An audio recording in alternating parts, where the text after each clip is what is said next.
The late afternoon sun cast long shadows over the quiet suburban neighborhood as Margaret Langley moved steadily down Birchwood Avenue.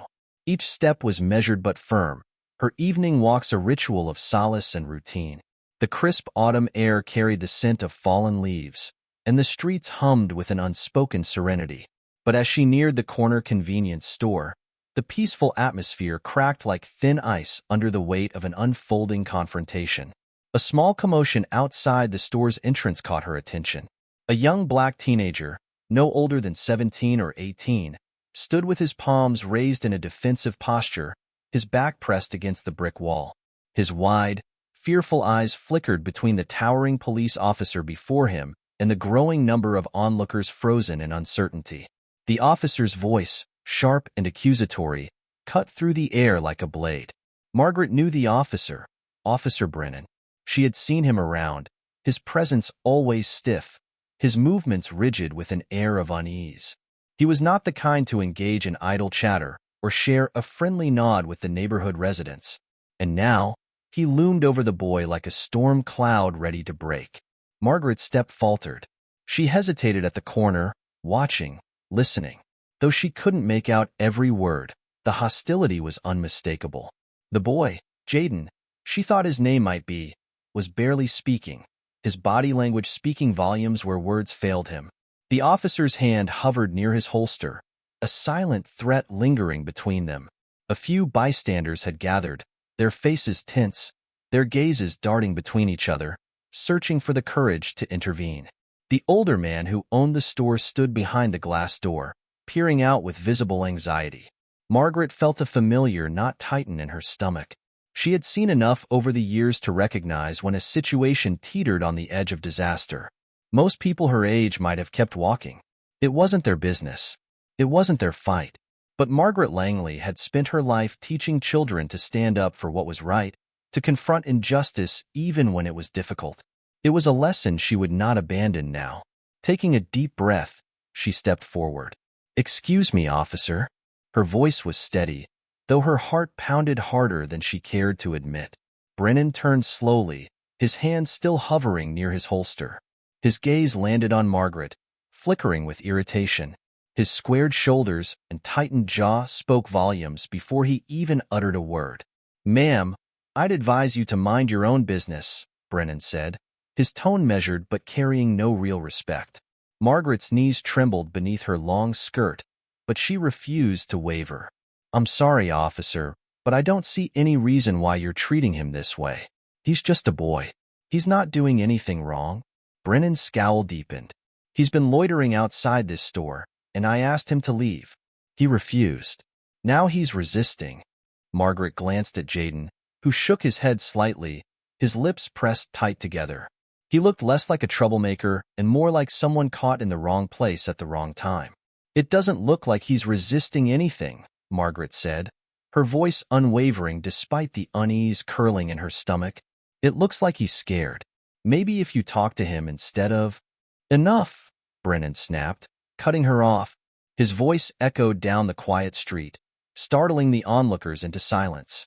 His hand finally dropped from his holster, but he stepped forward, now looming over Margaret. "I don't need you telling me how to do my job. He's causing a problem, and I'm handling it." Margaret held her ground, though her pulse thundered in her ears. She wasn't naive. She knew the danger of this situation, but she also knew she couldn't walk away. Not when this boy looked as though he might burst into tears or bolt at any second. "I'm not telling you how to do your job, officer," she said, keeping her voice even. "I just think this could be handled a little more gently. You don't need to frighten him." Brennan's eyes darkened, a mixture of anger and humiliation flashing through them. The veins in his neck bulged as he clenched his fists at his sides. Margaret could feel the air crackling with tension, thick enough to suffocate. "What did I just say, lady?" he growled, stepping even closer. His face was inches from hers now, his breath hot and sharp. "Back off, or I'll arrest you for interfering with a police officer. Is that what you want?" Margaret swallowed hard, her instinct screaming at her to retreat, to let it go. But her conscience would not allow it. She had spent too many years witnessing injustice to be silenced by intimidation. "I think," she said quietly. "You're being too aggressive. There's no need for this." She saw it in his eyes, the exact moment he snapped. Without warning, Brennan's arm shot out, and his fist connected with her cheek in a brutal, swift motion that seemed to freeze time. The force of the punch sent Margaret stumbling backward, her head spinning, her feet tangled beneath her, and she fell hard onto the sidewalk, her head striking the curb with a sickening thud. A collective gasp rippled through the crowd. Someone screamed. Jaden was on his knees beside her in an instant. "Miss Langley," he shouted, his voice shaking. He reached out but hesitated, afraid to move her. Blood trickled from a cut on her forehead, staining the edges of her silver hair red. Her vision blurred, the world around her fading in and out of focus. The voices around her became a dull roar. Officer Brennan stood frozen, his face draining of color as the reality of what he had done set in. His gaze darted around, noticing the bystanders with their phones raised, recording everything. Panic flickered across his face, but his voice remained hard. "She came at me," he barked, as though repeating it enough times would make it true. She was out of control, but the crowd wasn't buying it. Their disbelief turned to anger, their whispers growing louder. Someone had already called 911, and the distant wail of sirens filled the air, drawing closer. Margaret's vision dimmed, her world slipping into darkness. The last thing she saw before everything faded was the sky above her, streaked with the colors of the setting sun. Then, nothing.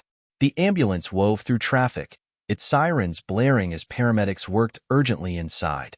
Margaret lay strapped to a gurney, an oxygen mask covering her mouth and nose, blood matting her silver hair. In the emergency room, doctors and nurses moved swiftly, their voices sharp with urgency. "BP's dropping," one of the paramedics said, adjusting in 4. "She's fading fast." Across town, Thomas Langley sat in his office, poring over case files.